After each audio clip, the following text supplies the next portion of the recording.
Bien, muy buenas noches. Les saluda el profesor Joshua Barbosa Meca. Eh, Soy investigador asociado a la Red Latinoamericana de Pediatría y Neonatología y pertenezco a un grupo denominado TAU, que se encarga de realizar revisiones sistemáticas y metaanálisis. El día de hoy vamos a realizar el primer tema de nuestro programa, denominado Búsqueda Sistemática de Información Médica. Es un tema en el que vamos a ver cómo realizar la estructura de la expresión de búsqueda para poder llevarla hacia una base de datos y extraer mediante una estrategia eh, todos los artículos que necesitamos para nuestro artículo. Bien. Ahora, pero antes de poder realizar la búsqueda, ustedes deben de plantear tres cosas primero. Lo primero que tienen que plantear es la idea del estudio. Se tiene que formular una idea de estudio, plantear un problema y conocer el diseño, ¿no? Recuerden de que el planteamiento del diseño está en función en una forma en cómo se van a asociar las variables de su problema. Y las variables del problema están consideradas mediante una estrategia denominada la pregunta pico. Pero este problema nace de una idea, ¿no? Ahora, nosotros cuando nos planteamos ideas, nosotros nos podemos plantear ideas de estudio en función de diferentes escenarios. O sea, podemos estar o considerarnos en un escenario clínico. Por ejemplo, nos hacemos preguntas clínicas netamente que pueden surgir en la práctica diaria. Puede haber un escenario social, que es un escenario... A ver, me parece que hay un pequeño problemita, a ver qué me dicen. Ya. Yo no voy a contestar el chat para no interrumpir la clase, ¿ok? Hay un escenario social, no todos los profesionales de la salud son necesariamente o desarrollan necesariamente ideas en función de su contexto clínico, ya que no todos están en el hospital. También hay enfermeros, hay psicólogos que se desempeñan en un ámbito social, o ya sea familiar o comunitario, ¿no? Para esto ellos se desenvuelven sobre todo en la atención primaria de la salud y tiene mucho con el aspecto social. En un escenario académico, ¿no? Hay investigadores que se dedican únicamente al análisis académico, al análisis ya sea de estudiantes de medicina, rendimiento académico, producción científica en estudiantes, producción científica en universidades o por facultades de medicina. El escenario académico le va a permitir o va a permitir que estos investigadores puedan realizar análisis bibliométricos para la construcción de nuevas tendencias académicas, ¿no? Formular nuevas propuestas de investigación, nuevas propuestas de trabajo, etc. El escenario matemático, ya que no hay investigadores netamente estadísticos que desarrollan o pueden contribuir mediante su análisis estadístico al desarrollo de la investigación. Y el escenario epidemiológico, ¿no? Entonces nosotros podemos elegir diversos escenarios. Yo solamente he considerado 5, pero existen diversos escenarios en donde nosotros nos vamos a poder adentrar para entender una idea. La idea está, la idea es un concepto efímero. Nosotros consideramos la idea en función de cómo y en dónde me desenvuelvo. Si yo como estudiante de medicina me desenvuelvo en un contexto netamente clínico y las preguntas nacen de las dudas clínicas, entonces es mejor realizar investigaciones desde ese aspecto, el aspecto clínico. Si yo como estudiante de medicina estoy en el escenario académico, me preocupa el impacto de las publicaciones científicas en estudiantes de medicina, me preocupa el desenvolvimiento, el desarrollo académico de los estudiantes de medicina, o todos los factores que se puedan involucrar en las habilidades de un estudiante de medicina, entonces puedo yo investigar y proponer ideas a partir de ese escenario. ¿Cuáles son los criterios para formular una idea? Recordemos de que una idea es un concepto, es un hecho o un fenómeno, ¿no? O sea, es cualquier suceso que es susceptible de relacionar con otras ideas para entender su comportamiento. O sea, una idea no está sola, una idea no puede desenvolverse o no puede encontrarse como un hecho único, ¿no? Sino es que siempre tiene es un hecho relacionado. Y de hecho, este fenómeno, este concepto que nosotros planteamos como idea, es un proceso eh, resultante, ¿no? O sea, existen conceptos previos que desencadenaron y van a existir conceptos posteriores que desencadena este fenómeno, ¿no? ¿Cuáles son los criterios que debemos tener en cuenta para poder formular una idea? Primero es que el autor debe estar relacionado con los escenarios. Ya vimos cuáles son los escenarios. Entonces, es mejor que una idea nazca de un investigador o de un autor que esté relacionado con su escenario, con su contexto. O sea, nos va a permitir familiarizarnos cada vez más. Si yo me familiarizo con la parte clínica, ya sabemos qué propuesta voy a dar. Lo siguiente es establecer su línea de investigación. Así como yo ya tengo un escenario, yo tengo que establecer mi línea de investigación. Esa línea de investigación puede estar determinada, por ejemplo, por la universidad, por la institución, por la especialidad o por la experticia, ¿no?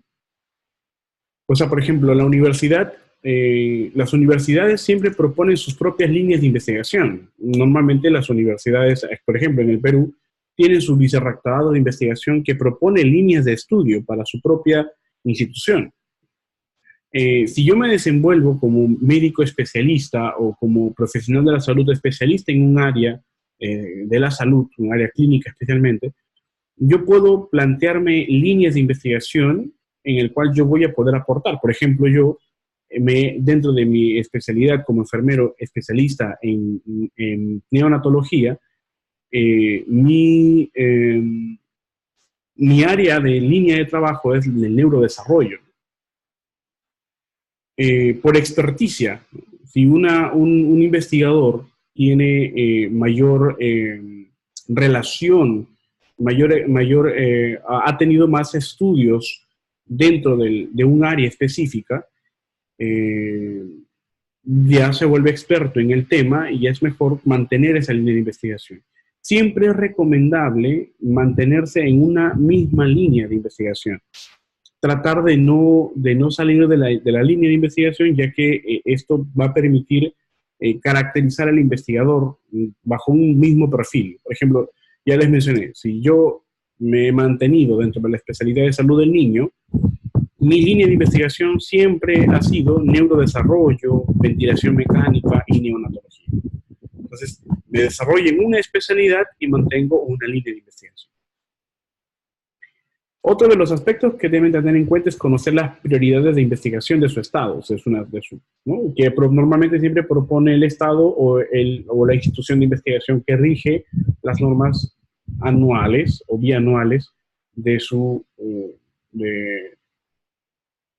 ¿no? En este caso, por ejemplo, aquí en el Perú tenemos al Instituto Nacional de Salud que en conjunto con CITEC organizan las prioridades de investigación. Para eso se hacen análisis de cuáles son los principales problemas de salud de cada nación, de cada estado, y bajo esos conceptos, bajo esos análisis se establecen líneas de investigación que son prioridades para cada nación, para cada estado. Por ejemplo, en el Perú, una de las prioridades principales de investigación es la salud materna, perinatal y neonatal, el cáncer, malnutrición y anemia, y etc. Dentro de las últimas están las enfermedades metaxénicas y zoonóticas, pero eso no significa que sean las más secundarias. Son las últimas propuestas, pero aquí en el Perú tenemos diferentes investigadores que se dedican únicamente al estudio de enfermedades metaxénicas y zoonóticas. Y dentro de ello, la infectología, ¿no? Establecer el desenlace, ¿no? Entonces, una vez que ustedes conocen su línea, conocen su contexto, establecen su línea de investigación, conocen la prioridad de investigación, ya saben sobre qué van a investigar. Porque yo sé en qué especialidad me estoy basando para poder relacionar más mis ideas y sobre cuáles voy a proponer. Ahora, yo una vez que conozco cuál es la prioridad de investigación y saber que esa prioridad pertenece a mi línea de investigación, entonces voy a proponer una idea. Por ejemplo, para eso ustedes deben de tener en cuenta de que la idea de investigación debe tener siempre o es un desenlace o es un factor causal. Entonces ustedes establecen esa relación de factor causal y desenlace. No quiero denominarlo causa y efecto, pero sí es necesario saber de que debe establecerse una relación de exposición y de resultado o desenlace, ¿no? Entonces, esa relación ustedes mismos la van a conocer. Ustedes pueden establecer, por ejemplo, esto es un diagrama de ideas. Yo quiero, por ejemplo, hacer una investigación, o mi idea de estudio es la diabetes mellitus. Y de esa idea de estudio nacen otras, vamos a denominarlo subideas, vamos a denominarlo subconceptos, que quiero yo que se relacionen con este concepto general que es mi idea de investigación. Por ejemplo, sobre vida, factores asociados, planes de cuidado, vivencias, autocuidado, calidad de vida, comorbilidades, efectos de un tratamiento alternativo, sobre diabetes mellitus. Entonces yo voy a establecer cuáles son los factores causales o cuáles son los desenlaces. Y a partir de ellos ustedes poder establecer sus ideas de investigación bajo un concepto de exposición y desenlace, para que puedan saber cuál es el factor de exposición y cuál es el factor de desenlace de su siguiente problema de investigación. Por ejemplo, yo quiero establecer los efectos de un tratamiento alternativo sobre diabetes mellitus. Entonces ya tengo una relación de factor de exposición y de desenlace. O yo quiero establecer, por ejemplo, cuáles son las vivencias de un paciente con diabetes mellitus, o hacer un estudio cualitativo, por ejemplo. Entonces yo, a partir de la diabetes mellitus, voy a conocer cuáles son las vivencias de cada paciente. De ahí ya tengo un problema de estudio y tengo incluso un diseño, ¿no? Porque las vivencias es un estudio cualitativo. Muy bien. Respecto a la formulación del problema. Entonces, una vez que ustedes conocen su idea de estudio, ustedes deben de formular el problema de investigación. Para eso ustedes deben de establecer las variables del problema mediante una pregunta denominada la pregunta PICO. ¿Por qué? La pregunta PICO no es una norma, sino es una estrategia que me va a permitir tener un orden del diseño de mi pregunta o de mi problema de investigación. Al establecer su problema, ya les mencioné, el problema es solamente una idea. Pero como disculpen, al establecer la idea solamente es un concepto, es un hecho. Pero este hecho no es un hecho único, es un hecho que siempre tiene una relación con algo. Que es una relación posterior, que es una relación de desenlace, o una relación anterior, que es una relación de factor de exposición. Entonces, esta relación de estos dos conceptos, que ya no son únicos, me va a permitir determinar cuál va a ser el problema. Entonces, yo ya conozco cuál es el factor de exposición y el desenlace. Ahora necesito saber cuál es la población involucrada y cuál es el control que se pueda relacionar. Entonces, la pregunta PICO van a ser las siglas de población, intervención, control y desenlace, o outcome. Entonces, respecto a la población, yo voy a determinar la población de mi estudio, de la población sobre la cual yo requiero investigar. Entonces, la pregunta PICO empieza con la población. Yo voy a determinar esta población mediante los grupos etarios, por ejemplo. Yo puedo definirlo por género, o definirlo por comunidades, o definirlo, en este caso, por un sector específico. La población la voy a seleccionar yo porque de la población nació mi idea de estudio. O sea, al ver características similares que llamaron mi atención en este grupo de pacientes, de personas, de comunidades, de familias, de población, de personas con una condición especial que me ha llamado la atención, entonces de esa idea de estudio yo voy a conocer de dónde nació esa idea, que en este caso fue esta población en específico. Por ejemplo, mi población, niños.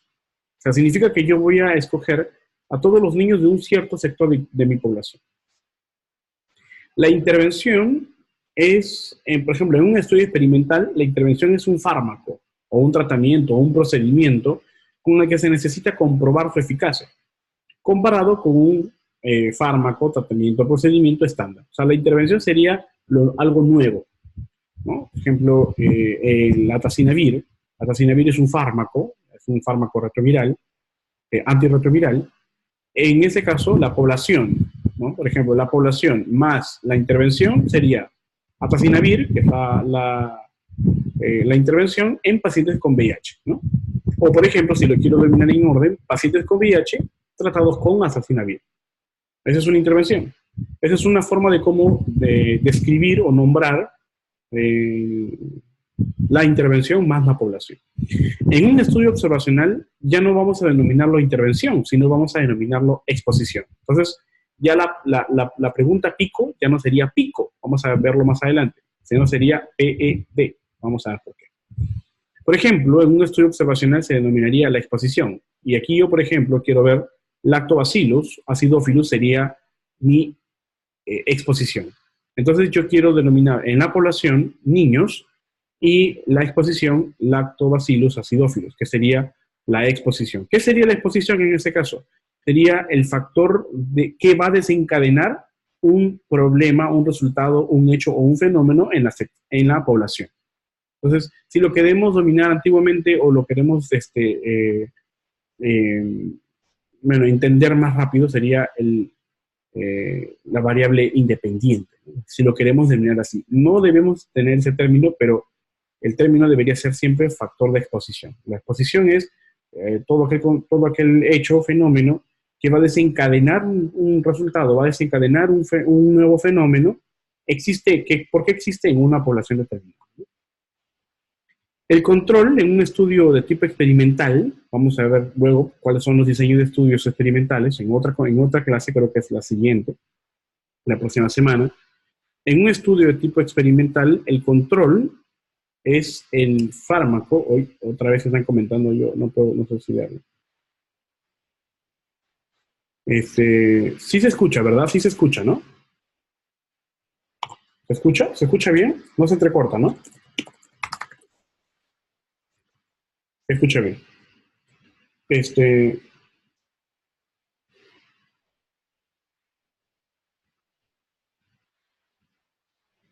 Bien. Ok. Ya. Entonces, el control sería eso, ¿no? El control sería... El control sería todo aquello, en un tipo experimental, todo aquello con el cual es comparado el fármaco de intervención, o sea, el fármaco nuevo, ¿no? O sea, el fármaco alternativo, ¿no? Normalmente lo denominamos como estándar, ¿no? La variable estándar. El control siempre son, por ejemplo, las personas sanas. El control siempre son el tratamiento estándar, el procedimiento estándar, ¿no? O la terapia estándar, o el fármaco estándar. ¿Bien?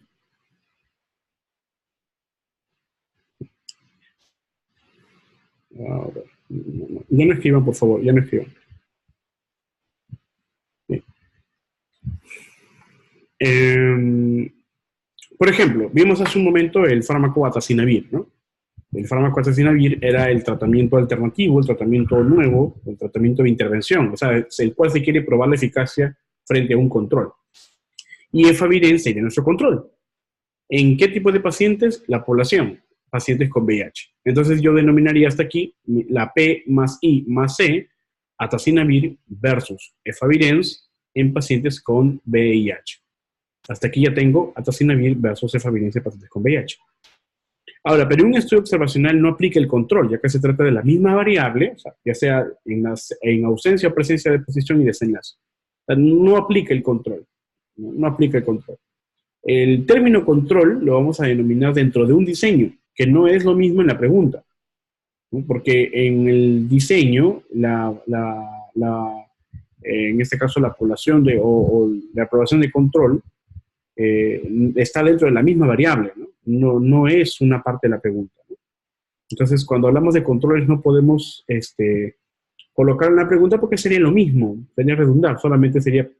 Si, por ejemplo, si hablamos de intervención, serían las personas no sanas, o sea, con la enfermedad, y el control serían las personas sanas, pero tratándose con las mismas características respecto a la población. Entonces, como que no va a coincidir. Por eso, normalmente, el control no aplica en un estudio observacional. No estoy hablando en este caso, de la población control. Estoy hablando especialmente de la variable denominada control, ya que normalmente la sigla PICO fue diseñada para estudios de ensayos clínicos o de estudios experimentales. Pero sí vamos a encontrar el outcome, ¿no? El outcome en un estudio experimental es el resultado esperado. O sea, ¿qué esperas tú hacer con el estudio? ¿Qué esperas tú obtener del estudio? Por ejemplo, yo espero obtener la eficacia, La eficacia se aplica en todo estudio, en todo ensayo clínico en el cual se quiere comprobar la eficacia de un fármaco. Bueno, la eficacia se aplica solamente en ensayos clínicos en donde hay fármacos involucrados.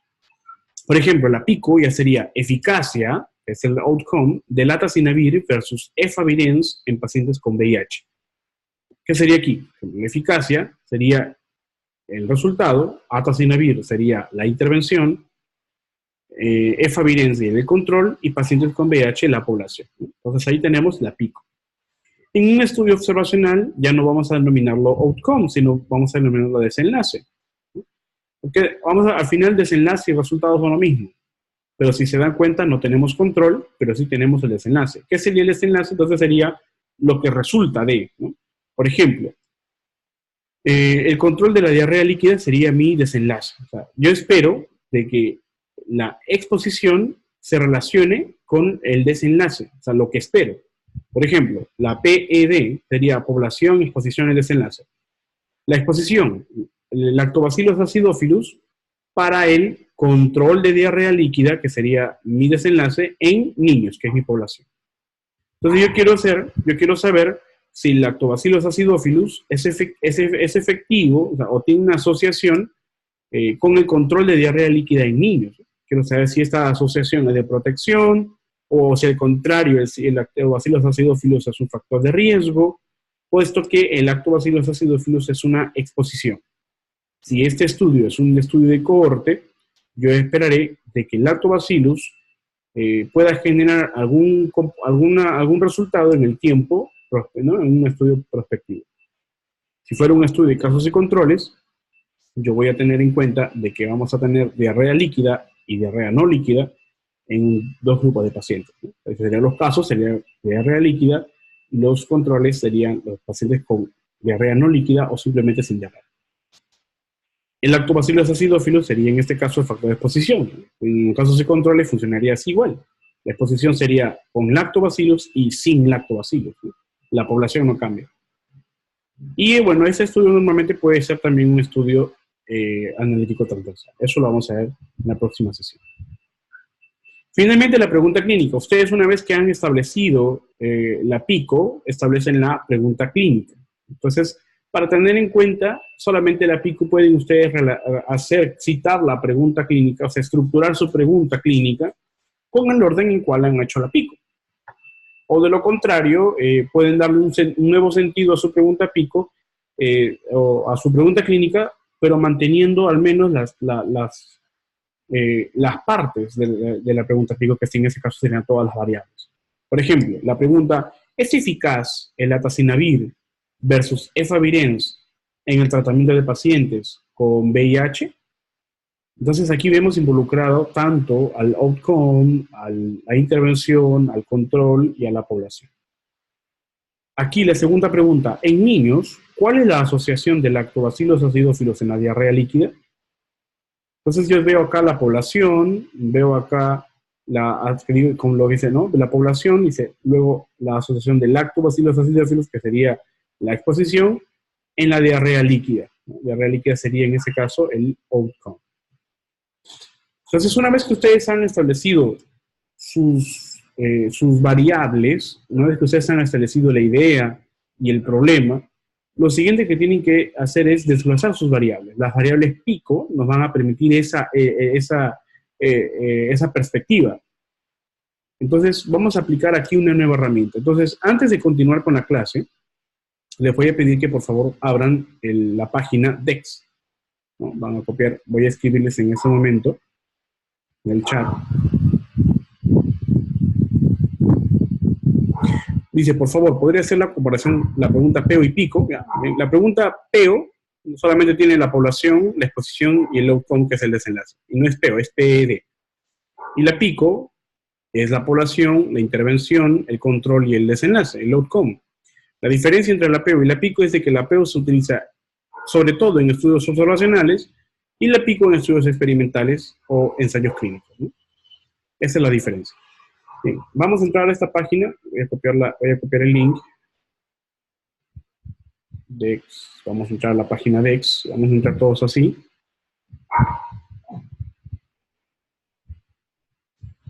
Vamos a entrar aquí. Sí pueden ver mi página, ¿no? Sí pueden ver mi pantalla. Voy a hacer esto. Vamos a entrar a Dex. Voy a copiar este mismo link, se va a ver así. Lo voy a copiar aquí en el chat. Entren en esta página, por favor. Bien. Entonces, una vez que entren en esta página, les va a salir aquí. Ahora van a seguir las indicaciones. Una vez que ustedes tienen la variable pico, tienen que reconocer sus variables, ¿no? La variable es PED o pico, ¿no? En este caso vamos a trabajar con la PED. Vamos a trabajar con la población, que son en este caso los niños, la disposición, que es el lactobacillus acidophilus, el desenlace, que es la diarrea líquida, y un desenlace secundario que le hemos considerado como tratamiento. Que yo quiero saber el tratamiento, si el lactobacillus acidophilus como tratamiento es eficaz para la diarrea. Es efectivo en la diarrea líquida en niños, ¿no? Ahora, vamos a ir a la página de Dex. Ustedes van a abrir la página, luego aparece esa sección, van a ir a consultar al Dex, hacen clic en consultar al Dex, y les va a mandar así, hacen clic en donde está la opción en español, y van a colocar su primera palabra. ¿Cuál va a ser la primera palabra? La primera variable, y en este caso sería la población. En este caso vamos a ponerle, por ejemplo, niños. Aquí coloco la pregunta, aquí voy a colocar mi primera variable que sería niños, y mi resultado va a ser child. Si lo quiero llevar a la práctica, pues voy aquí, consultar al Dex, voy al español, voy a colocar aquí niño o niños, y me salen diferentes resultados. En este caso voy a escoger el primero. Si se dan cuenta, hay 29 resultados, ¿no? O sea, descriptores encontrados, 29. ¿Para cuál es la palabra que estoy buscando? Niños. Entonces, hay 29 resultados, pero yo solamente necesito la variable o el descriptor niños, que en este caso es child. Miren, y si se dan cuenta, hay diferentes descriptores que también contienen la variable child, pero con otros descriptores juntos. No es un descriptor completo, ¿no? Por ejemplo, trastornos de la conducta infantil, guarderías infantiles, etc. Yo solamente quiero la variable child. Y así aparece aquí, ¿no? Entonces, voy a hacer lo mismo con las otras variables. O sea, voy a hacer lo mismo para la variable lactobacillus acidophilus, para la variable diarrea líquida y para la variable tratamiento. Entonces me va a quedar así. Una vez que aplico con todas las variables, para niños, la variable dex pasó de la variable niños al descriptor dex child. Para lactobacillus acidophilus es lo mismo. Para diarrea líquida solamente es diarrea. Y para tratamiento es treatment outcome. Muy bien. ¿Me siguen entonces? Por favor, continúen en el chat. Ahora sí necesito que vayamos haciéndolo dinámico. Necesito que ustedes también me confirmen que está todo bien.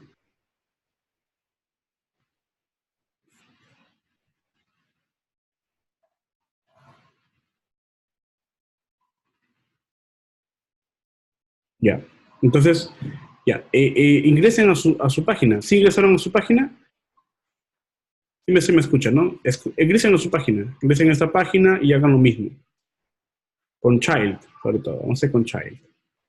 Van a ingresar la misma variable. Muy bien. Muy bien. Entonces, seguimos. Una vez que ustedes han completado todo, una vez que ustedes han completado uno por uno, vamos a pasar a los mesh. O sea, ¿por qué? Porque ahora yo conozco cuál es mi variable, cuál es el descriptor para cada variable pico o para cada variable PED. Pero no tengo los sinónimos de child. O sea, ¿qué puedo colocar después de child? Porque no solamente es child, sino también pueden haber otras palabras relacionadas a este descriptor, que es el descriptor child. Asimismo, para lactobacillus acidophilus, para diarrea y para treatment.com. Esos sinónimos le van a permitir reconocer de que pueden haber otros estudios que hayan tomado la variable child u otras palabras, ¿no? Entonces, ¿qué significa? De que un autor puede que haya considerado la variable o la palabra child, pero otro autor, por ejemplo, la variable children. Si hay más para lactobacillus acidophilus, lo mismo, ¿no? Y lo mismo con diarrea o con tratamiento. Entonces, ¿qué son los DEX y qué son los MESH? Los DEX y los MESH son palabras, son conceptos que han sido establecidos como un lenguaje controlado para que puedan ser ubicados en bases de datos. Entonces, estas DEX están en español. Yo puedo aplicarlo en portugués o en español, que nacen de las mesh, ¿no? Los descriptores mesh o medical subjects headings son conceptos, como les mencioné, que van a permitirme ubicar las variables que he convertido de un concepto clínico a un concepto controlado, y que van a poder ser ubicadas en la página de base de datos. En ese caso, por ejemplo, mesh se va a encontrar en PubMed. Entonces, para poder encontrar todos los sinónimos relacionados a los DEX, o sea, a todos los descriptores para mi variable, yo tengo que utilizar la herramienta mesh en PubMed. Para eso ingreso a PubMed, voy a entrar aquí a mi página, voy a ingresar a PubMed. Puedo hacerlo desde Google, coloco PubMed y sale la página, luego me cambia la página esta de aquí. Y en esta sección yo voy a colocar o voy a buscar la opción mesh, ¿no? Y voy a colocar, por ejemplo, mi primera variable que fue, en este caso, como vimos, mi primera variable fue child. Entonces voy a colocar child en mesh y me va a salir, miren, 62 opciones. O sea, hay 62 descriptores con child. Pero yo solamente quiero la primera. ¿Por qué? Porque es la que estaba buscando. Entonces le hago clic aquí. Y miren, ojo, que tienen que tener en cuenta el concepto del descriptor que ustedes van a utilizar. Si este concepto no se adapta a lo que ustedes estaban buscando, o sea, no se adapta a la variable, tienen que seguir buscando otra variable relacionada. Por ejemplo, si yo no quería niños entre 6 y 12 años, yo quería niños más pequeños, la variable no sería child, sino sería infant. Y hay varias para infant. Entonces yo debo saber qué es lo que quiero. Y debo seguir buscando. En este caso, para child, el único sinónimo es children. Entonces, hago el procedimiento. Voy a PubMed, hago clic en mesh, pongo mi primera variable child, que es la que estaba buscando, en mesh, hago clic en child, que es la primera opción, y ahora tengo child children. Entonces significa que tengo la variable child y tengo la variable children. Y ahora necesito aplicar los operadores booleanos. Para pasar a esta parte, ustedes han tenido que realizar la búsqueda de todas y cada una de las variables. En este caso, los sinónimos. No solamente para child, sino también para lactobacillus acidophilus, para diarrea, y para tratamiento, ¿no? Muy bien. Ahora, los operadores booleanos. Los operadores booleanos me van a permitir separar o unificar a las distintas variables o grupos de ellas. En ese caso, yo voy a utilizar la disyunción o el operador booleano OR para separar sinónimos de expresiones de búsqueda. ¿Qué significa? Que se busca o una variable o se busca la otra. O sea, cualquiera de las dos. Y por lo tanto, voy a tener mayores resultados. Pero, ¿qué es el operador booleano de conjunción o el operador booleano AND? El operador booleano AND me va a permitir unificar los grupos de expresión de búsqueda.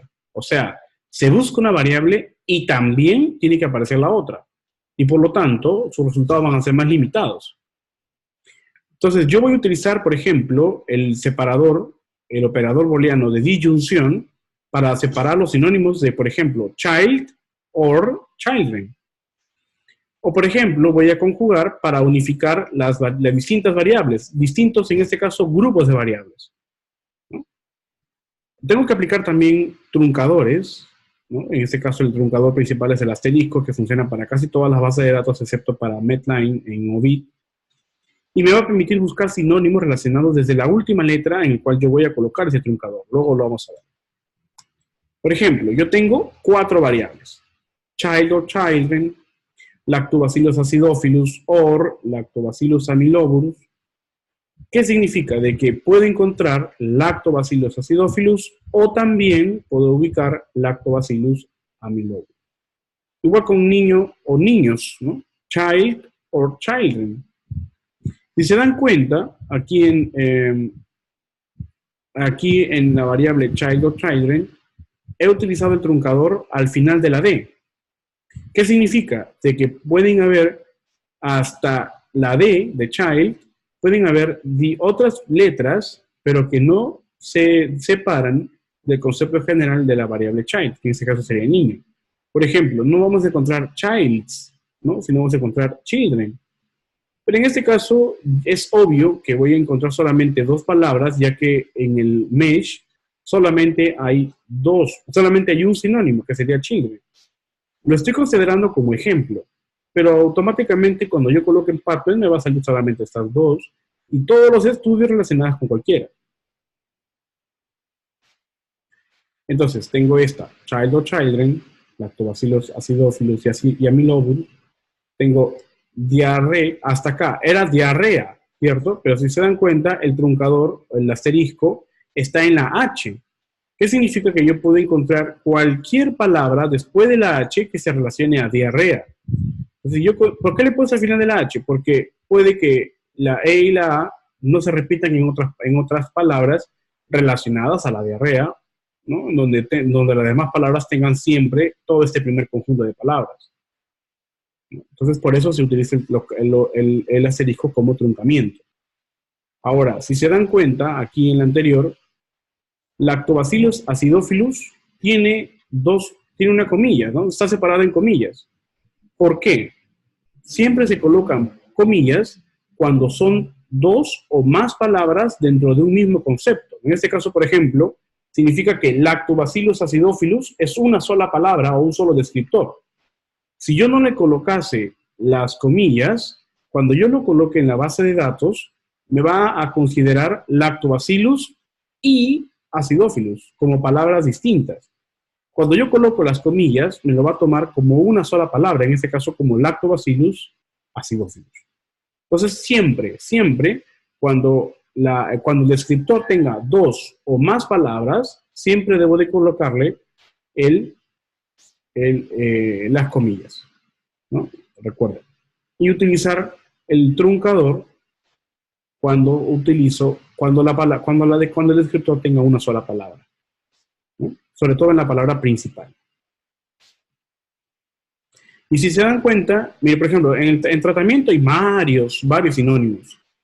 Y miren, si se dan cuenta, por ejemplo, trimming outcome or outcome, trimming. Es lo mismo. Solamente que en los mesh me dan estos sinónimos. Pero cuando yo lo voy a colocar estos en Scopus, ya no voy a utilizar la palabra con comas. Solamente me voy a quedar con las que están entre comillas y sin comas. ¿Por qué? Porque es la palabra principal. PubMed y las demás bases sí me cuentan las palabras con comas. Pero Scopus no la considera. De hecho, me arroja errores. Entonces solamente lee las palabras principales, como por ejemplo, training outcome. ¿Esto qué significa? De que yo mismo estoy construyendo mi base, ¿no? Yo no estoy copiando y pegando lo que me está dando el PubMed. O sea, yo no voy a copiar y pegar este resultado nada más, sino que a ese resultado yo le voy a dar sentido. Y para eso están estas diapositivas, para que ustedes aprendan cómo construir su expresión de búsqueda utilizando caracteres de truncamiento, los sinónimos, el separador por operador booleano y las comillas, ¿no? Además, recordar de que en ciertas bases de datos como Scopus, no voy a considerar aquellas palabras compuestas que sean separadas por comas, incluso por guiones, ¿no? Incluso por guiones. Muy bien. Ahora, voy a realizar la formulación de mi búsqueda. Aquí viene, sí, el AND. Si se dan cuenta, hace un momento vimos estos resultados, ¿no? Cada una de las variables en su conjunto, como lo ven dentro de cada círculo, están separadas por el operador booleano OR. Pero si yo quiero, hasta aquí, ¿qué voy a conseguir? Voy a conseguir estudios que me hablen de esto, que me hablen de todo esto, que me hablen de todo esto y que me hablen de todo esto. O sea, si yo lo busco por separado, voy a tener estudios que solamente dentro de sus títulos, abstract, ¿no? O palabras clave, tengan a child o children. Entonces, voy a tener un montón de estudios, porque hay un montón de estudios que tienen en su título, abstract o palabras clave esto. Lo mismo con esto, lo mismo con esto, lo mismo con esto. Pero yo no quiero hacer eso. Yo lo que necesito es ubicar estudios que me hablen de las 4 variables juntas. Entonces, para eso, yo necesito unificarlos mediante el operador booleano AND, ¿no? Y aquí están las 4 variables en conjunto, o sea, conjugadas, o conjuntadas, por así decirlo, con el operador booleano AND, ¿no? Lo pueden ver así. Pero esta es solamente una expresión, no es una fórmula. Para eso yo voy a establecer este cuadro que les voy a pasar al correo electrónico el día de hoy. Me van a escribir para el correo electrónico y yo les voy a pasar al correo electrónico cuando me escriban, hoy mismo. Bien, ya no. Yo lo voy a escribir el correo electrónico después que les haya pasado la lista, ¿ya? Al final vamos a pasar la lista. Bien, entonces, este cuadro nos va a permitir hacer todo lo que hemos hecho, todo el resumen que hemos hecho hace un momento en las diapositivas está acá. Pero en ese caso, miren, estoy planteando la búsqueda y planteando la fórmula de expresión de búsqueda. La búsqueda ya está acá separada ya por cada una de sus variables, cada uno de sus descriptores, separadas a su vez por sus sinónimos a través del operador booleano OR. Y ahora lo que necesito es conjugar a todas las variables mediante una expresión misma, una fórmula de expresión. Por ejemplo, las primeras 4 son las primeras 4 variables. Child, lactobacillus acidophilus, diarrea y tremendocom. Son las primeras 4 expresiones de búsqueda. Pero la quinta expresión de búsqueda es una fórmula completa, en donde la quinta fórmula es el número 1, que sería este, y, o sea, AND, el número 2, y el número 3, y el número 4. La sexta fórmula sería el número 1, 2 y el 3. 1, 2 y 3. La séptima fórmula sería 1, 3 y 4. ¿Cómo yo voy haciendo esta fórmula? ¿Para qué me sirve? Esta fórmula me sirve estas fórmulas me sirven para yo poder tener la mayor cantidad de artículos relacionados. Pero estas fórmulas no son propuestas al azar y tienen que tener un sentido. Por ejemplo, yo necesito tener estudios que me hablen de niños, o sea, de niños con tratamiento en lactobacillus acidófilos en diarrea, ¿no? Que es el tratamiento. Eso significa unificar las 4. La 1, 2 y 3, ¿qué significa? ¿Cómo lo puedo leer? Por ejemplo, lactobacillus acidófilos en niños para el tratamiento de diarrea, o con niños con diarrea, o niños tratados con lactobacillus acidófilos en situaciones de diarrea. Solamente las primeras 3, porque training.com puede estar, en esta siguiente fórmula puede estar obviado, porque se sobreentiende que puede ser un tratamiento, que lactobacillus acidófilos es un tratamiento, ¿no? El 1, 3 y 4 es lo mismo. Ya no estoy considerando aquí al lactobacillus acidófilos porque quiero ver cuáles son todos los posibles tratamientos de diarrea en los niños, ¿no? Y quiero saber si dentro de ellos hay estudios con lactobacillus acidófilos. Se supone que aquí en la fórmula número 7 voy a encontrar mayor cantidad de estudios, porque el lactobacillus acidófilos puede ser parte de una terapia de todas las terapias existentes. 1 y 2 también, porque yo quiero saber, por ejemplo, en qué situaciones se ha utilizado lactobacillus acidófilos en niños.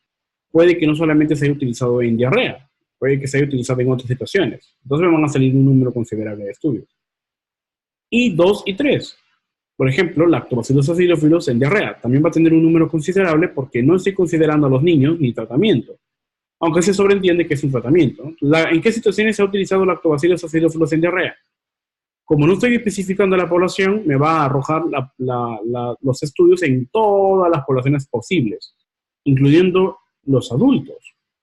Pero voy a ver, cuando yo realice mi búsqueda, cómo luego debo de exportarlo y de empezar a eliminar según los criterios de inclusión para mi investigación. Hasta aquí me va a servir para utilizarlo ya sea en revisiones sistemáticas, o ya sea para un estudio observacional. De esta manera ustedes prácticamente ya armaron los estudios que van a poder ser incluidos tanto en su marco teórico como en su análisis y discusión. Espero que les haya agradado la clase de hoy, porque vamos a empezar la parte demostrativa. Dice, una consulta. ¿El uso de asteriscos en una palabra lo menciona el Mesh o nosotros lo creamos así? No, les acabo de decir que ustedes lo construyen. Ustedes construyen con el asterisco ustedes, o el truncador, ustedes lo hacen. ¿En qué palabras ustedes deben de considerar, ¿no? Por ejemplo, pueden averiguar. Si yo he considerado, por ejemplo, en child, ¿no? La palabra es child, yo le he puesto child al final así completo porque significa que después yo puedo considerar children.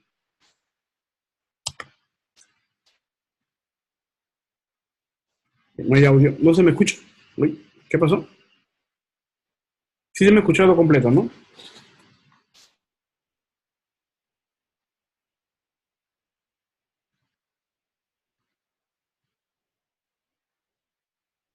Bien. ¿Se entendió? ¿Qué es lo principal? ¿Se entendió? Sí, hay otros operadores booleanos, definitivamente. Hay el operador booleano not, ¿no? Hay el operador booleano not. Ahora, ¿qué pasa? Cuando ustedes construyen una expresión de búsqueda, ustedes pueden utilizar los tres principales operadores booleanos que son los operadores booleanos clásicos, que admiten incluso las bases de datos, que es el AND, el OR o el NOT. Ahora, mi recomendación, ¿por qué no utilizar NOT?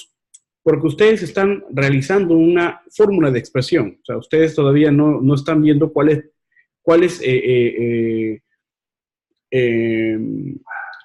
descriptores no deben de incluirse en sus estudios. Por ejemplo, yo puedo utilizar NOT, por ejemplo, en diarrea, ¿no? Puedo utilizar todas las expresiones de búsqueda, de considerar, por ejemplo, el child, and, ¿no? O sea, el grupo de la palabra child, and, trement, etcétera, pero no en, por ejemplo, vamos a ponerlo aquí, adult o adults. Voy a ponerle adult con el S. Entonces yo tengo así, ¿no? Por ejemplo, child, voy a colocarlo aquí así, child and training, es un ejemplo, ¿ya? Not adulto. ¿Qué significa? Que yo quiero saber el tratamiento en niños, pero no en adultos, ¿no? Dice, ¿hasta qué límite podría usar el truncador? Porque podría extenderme mis resultados. Claro, como les dije, el truncador me va a servir para poder obtener la mayor cantidad de resultados posibles. Normalmente el truncador se debe utilizar en una variable que sea una sola palabra. Y necesito utilizar el truncador cuando la palabra tiene muy pocos sinónimos o tiene demasiados sinónimos, ¿no? Y sobre todo si es una sola. Y sobre todo si esos sinónimos están considerados con la misma palabra, porque podemos encontrar, como por ejemplo, hace un momento, Lactobacillus acidophilus, Lactobacillus acidophilus, que no tiene, bueno, que es una palabra compuesta que no viene al caso, pero me refiero de que pueden haber variables sinónimas con la misma palabra que yo puedo utilizar un truncador. El truncador es una herramienta. ¿Es obligatoria? No. La misma raíz, muy bien, gracias por la palabra. Se me fue, estaba en la punta de la lengua. Gracias. ¿Es obligatorio utilizar el truncador? No es obligatorio. Pero es necesario, es una buena estrategia. Sí es una buena estrategia. Tiene pro y tiene contra, como toda estrategia, ¿no? ¿Existe límite de sinónimos de una palabra mesh? Si es así, ¿cuándo serían o se deben usar todas? Recomendación, siempre usar todos los sinónimos mesh. Siempre usar todos. Al principio, incluso yo mismo había mencionado de que se deben utilizar las tres primeras, pero luego uno de los expertos en búsqueda en el Perú, como John Mel Pacheco, me hizo esa corrección, ¿no? Me dijo, no es utilizar las tres, utilicen todas los sinónimos mesh para la búsqueda, ¿no? Ahora, ¿cuál es el contra de todo esto? Únicamente el contra es tiempo y trabajo, ¿no? Si utilizas más sinónimos y utilizas con mayor precisión tu expresión de búsqueda, definitivamente vas a tener mayor cantidad de resultados, que es lo que se espera, ¿no? sobre todo si trabajas revisiones sistemáticas. Si estás haciendo solamente un artículo observacional y necesitas información, yo siempre recomiendo hacer una búsqueda sistemática como la que estamos haciendo hoy día, ¿no? ¿Por qué? Porque luego de ello tú puedes escoger con qué artículos te quedas. ¿Sí? Haces una selección o un filtro, eso lo escoges tú. ¿Todas las palabras están en index y mesh? No, no todas las palabras. De hecho, no. De hecho, a veces algunas palabras que queremos nueva buscar no la encontramos en el dex ni en el mesh. ¿Qué es lo que hago yo? Utilizar OBIT. Por ejemplo, cuando no encuentro el mesh y no encuentro el dex, utilizo el OBIT. Es una herramienta que me va a permitir encontrar el mesh colocando solamente mi palabra clave. Palabras que no puedo encontrarlo en el dex, porque es una herramienta que me permite ubicar en español mi palabra, luego convertirla al mesh sin necesidad de estar traduciendo. En el OBIT me permite colocar la palabra en inglés y luego, o incluso en español, me permite colocar la palabra en español y luego me la convierte automáticamente en el mesh, pero en inglés, ¿no?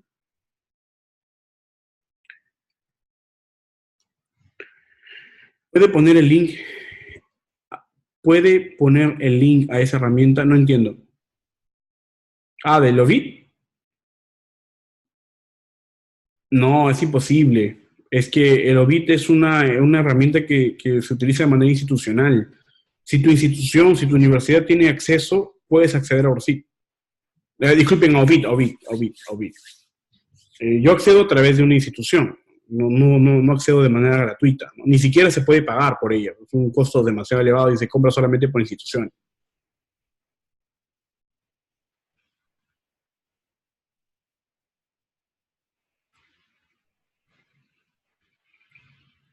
Uh-huh. ¿Alguna pregunta? Bien. Entonces, bien, vamos a hacer rapidísimo la demostración en Padlet, ¿ok? Voy a voy a dejar de compartir mi escritorio primero.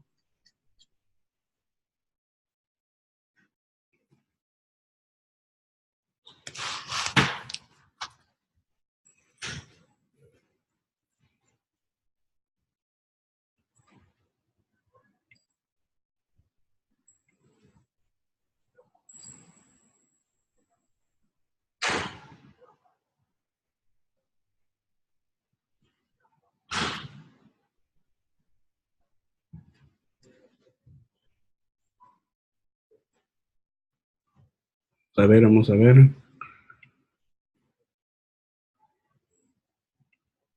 Ya. Aquí está.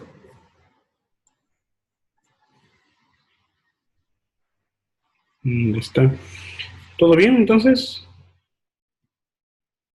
Ovid, muy bien.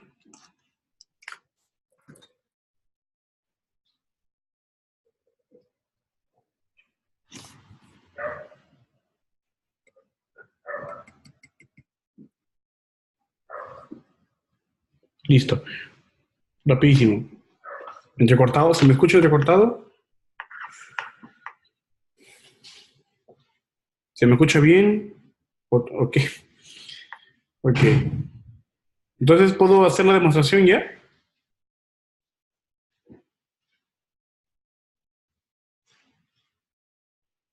Ya, ok. Listo. Bien, entonces, a ver, perdón, me voy a compartir mi pantalla. Voy a salir esto de acá.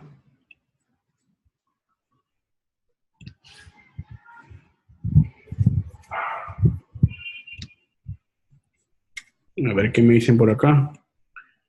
En el chat, ¿qué me dicen? Por rato entrecortado. Ya. ¿Puedo continuar entonces? ¿Puedo continuar de una vez para no dilatarlo? Quiero hacerlo lo más rápido posible para que ustedes puedan hacer la réplica de ese mismo cuadro, bueno, con otra expresión de búsqueda, y me manden esa tarea. Ya, listo. Entonces, miren, ustedes han estructurado ustedes van a hacer esto. O sea, ustedes van a empezar haciendo el protocolo de su pico, ¿no? O sea, les voy a mandar a ustedes este cuadro. Entonces ustedes van a plantear una idea, van a plantear un problema, van a plantear su pregunta, van a colocar luego cuáles fueron su pico y cuáles fueron los DEX ahora para la pico, para la PED, como ustedes lo quieran denominar. Y luego de eso ustedes van a encontrar aquí sus sinónimos, lo van a separar por el OR, les van a poner truncamientos si desean, van a considerar las comillas para las palabras complejas, con más de 2 palabras dentro de cada descriptor. Van a colocar, no se olviden nunca de colocar sus paréntesis antes y después, hasta el principio y al final de su descriptor, y lo van a separar así, ¿no? Los primeros 4 descriptores, en este caso, para mis 4 variables, son los descriptores generales y luego las fórmulas, ¿no? Que sería el 5, el 6 y el 7, serían mis fórmulas. Yo estoy estableciendo mi combinación, ¿no? Combinación de las primeras 4, la combinación de las 1, 2 y 3, y la combinación de la 1, 3 y 4. Esa combinación tiene que tener sentido. Bien, entonces, ¿ustedes qué van a hacer? Se van a hacer todo este cuadro y luego van a pasar a PubMed. Voy a cambiar esto, voy a poner en PubMed. Voy a poner en PubMed, voy a colocar mi variable, voy a ir a búsqueda avanzada en PubMed. No. A ver. Voy a colocar PubMed nada más. PubMed. Ahora voy a buscar avanzada. Si ustedes quieren entrar, pueden entrar desde el comienzo, pueden hacer PubMed. Les va a salir así. Van a búsqueda avanzada. Bien, ahora, en búsqueda avanzada van a colocar la primera mezcla, la primera combinación y separación por, ¿no? En este caso, su primera variable completa con todos los sinónimos. Voy a colocar aquí y luego agregar a la historia. Agregar al historial. Luego voy a colocar aquí la segunda. Luego agrego también al historial.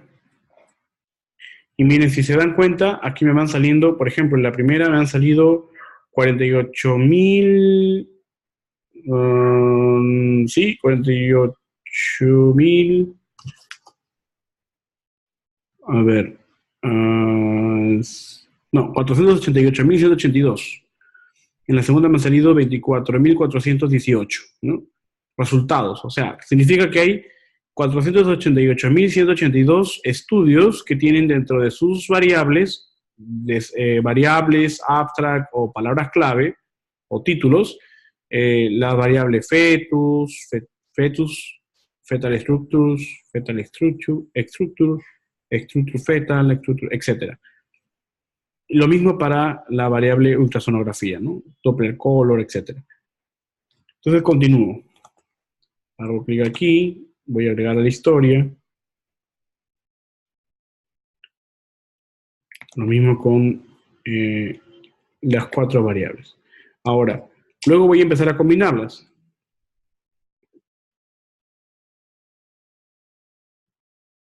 Entonces, una vez que yo... A ver, voy a estirar esto de aquí. Pero que...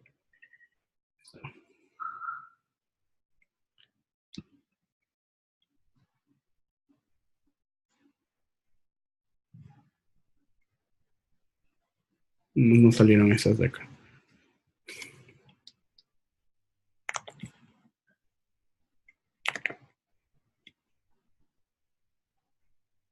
Ya. Luego agrego esta última. Aquí están. Acá están las 4. Entonces tengo fetus, ultrasonography. Ya, bueno, entonces ahora necesito hacer las combinaciones. Voy a primero combinar las primeras 4. En este caso no salieron porque seguro yo he realizado búsquedas anteriores. Entonces por eso no salen a partir del número 5. Entonces vamos a suponer, o vamos a darnos cuenta de que el número 5 es el número 1 en realidad, ¿no? Número 1, número 2, número 3 y número 4. Yo necesito combinar las primeras 4, entonces voy a combinar el número 1, el número 2, el número 3 y el número 4. Y luego lo voy a agregar a la historia. Entonces así me han salido la variable número 9 es el total de todas, ¿no? Ahora, necesito combinar la variable 1, 2 y 3. Entonces voy a combinar el número 1, el número 2 y el número 3. Y luego voy a agregar nuevamente la historia. Ahora, miren, si se dan cuenta, para la primera combinación aquí me han salido 4 estudios. Para la segunda combinación, que es esta, me han salido 64 estudios, ¿no? O sea, que sería esta de acá. Para la tercera me han salido 1, 3 y 4, que sería 1, 3 y 4, voy a combinarlo. 1, 3 y 4. Para esto me han salido, vamos a ver, 85 estudios, ¿no? Significa de que aquí puedo yo marcar mis resultados, ¿no? En este caso me han salido 4 estudios, me está marcando 64 estudios y me está marcando 85 estudios. Es un total de 153 resultados. Ahora, lo que yo necesito hacer, el siguiente paso es exportarlos. Yo esto lo voy a hacer el día de mañana, pero voy a hacerlos hoy día el ejemplo para que ustedes puedan empezar a exportar los resultados. Y eso va a ser su tarea. Entonces, yo tengo 4 resultados para la primera. Si hago clic aquí, voy a abrir una nueva pestaña, me abre las primeras 4, ¿no? Entonces aquí hay 4 estudios, que son los 4 primeros resultados de la primera combinación, que sería la combinación 1 y 2 y 3 y 4, que sería esas todas de acá. Entonces, lo siguiente que voy a hacer es exportarlas todas. Voy a send to Citation Manager y Download for Citations. Voy a crear el fichero y automáticamente me la descargó. Bien, hasta aquí ya tengo mi primera descarga. Voy a ir a la segunda, que sería la de 64. Abro la primera, aquí. Abro una nueva ventana. Ahora hay 64. Entonces yo lo que voy a hacer es send to nuevamente, Citation Manager. Como hay 64, debe pasar el número. 50 no puede, porque solamente me tomaría las primeras 50. Tengo que tomar las primeras 100. Entonces voy a crear el fichero. Ya tengo mi segunda descarga. Y mi tercera descarga sería esta, ¿no? Son 85. Nuevamente, voy a Citation Manager y exporto las primeras 100. 100 porque son 85, o sea, son menores que 100. Si fuéramos de 100, exportaría 200. Así. Muy bien. Hasta aquí ya tengo mi 3 descargas. Entonces ustedes van a agarrar, van a enviarme al correo electrónico, van a enviarme este cuadro y van a enviarme, yo les voy a proponer un caso, ustedes van a elaborar su pico y de ese pico ustedes van a empezar a elaborar todo este proceso, y los resultados para PubMed, ¿no? ¿Cuánto obtuvieron con su primera fórmula, con su segunda fórmula, con su tercera fórmula? ¿Cuántos resultados han tenido? Y ustedes me van a mandar esos ficheros.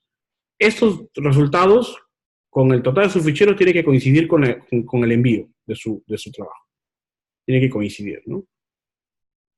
Muy bien. Entonces, hasta aquí. ¿Qué les pareció?